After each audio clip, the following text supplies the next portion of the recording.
मोमिनो, तुम पर रोजे फर्ज किए गए हैं जिस तरह तुमसे पहले लोगों पर फर्ज किए गए थे, ताकि तुम परहेजगार बनो। रोजों के दिन गिनती के चंद रोज हैं, तो जो शख्स तुम में से बीमार हो या सफर में हो तो दूसरे दिनों में रोजों का शुमार पूरा कर ले। और जो लोग रोजा रखने की ताकत रखें लेकिन रखें नहीं, वो रोजे के बदले मोहताज को खाना खिला दें। और जो कोई अपनी मर्जी से ज्यादा नेकी करे तो उसके हक में ज्यादा अच्छा है।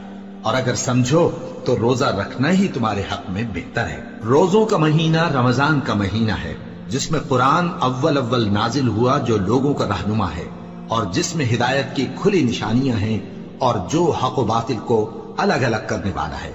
तो जो कोई तुम में से इस महीने में मौजूद हो चाहिए कि पूरे महीने के रोजे रखे, और जो बीमार हो या सफर में हो तो दूसरे दिनों में रोजे रखकर उनका शुमार पूरा कर ले। अल्लाह तुम्हारे हक में आसानी चाहता है और सख्ती नहीं चाहता।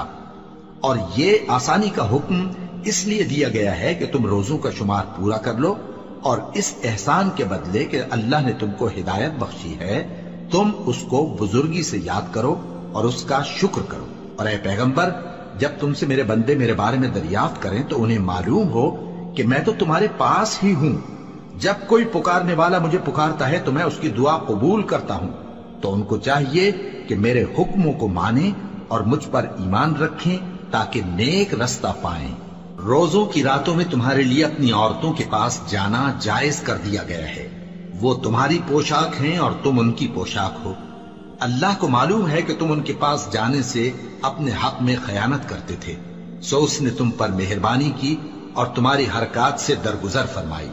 तो अब तुमको इख्तियार है कि उनसे मुबाशरत करो। और अल्लाह ने जो चीज तुम्हारे लिए लिख रखी है, यानी औलाद, उसको अल्लाह से तलब करो और खाओ और पियो, यहां तक कि सुबह की सफेद धारी रात की सियाह धारी से अलग नजर आने लगे। फिर रोजा रखकर रात तक पूरा करो। और जब तुम मस्जिदों में एतकाफ बैठते हो तो उनसे मुबाशरत न करो।